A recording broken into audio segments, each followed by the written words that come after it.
வணக்கம். தேசிய முற்போக்கு திராவிட கழகத்தினர் விஜயகாந்தின் திருவுருவ சிலை அமைக்க அனுமதி கோரி கோட்டாட்சியர் உதவியாளரிடம் மனு அளித்தனர்.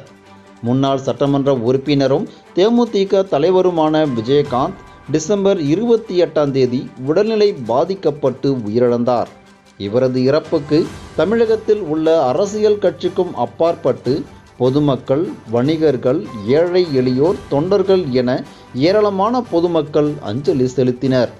இந்நிலையில் தேமுதிக பொதுச் செயலாளர் பிரேமலதா விஜயகாந்த் தமிழகம் முழுவதும் விஜயகாந்தின் சிலை அமைக்க வேண்டும் என முதல்வரிடம் கோரிக்கை வைத்திருந்த நிலையில் இன்று விருத்தாசலம் அடுத்த அரசுக்குழி பேருந்து நிறுத்தம் அருகே விஜயகாந்திற்கு உருவ சிலை அமைக்க அனுமதி வழங்குமாறு விருத்தாசலம் கோட்டாட்சியர் உதவியாளரிடம் ஒன்றிய செயலாளர் தங்க பொன் தனசேகர் தலைமையில் 50க்கும் மேற்பட்டோர் கோரிக்கை மனு அளித்தனர்.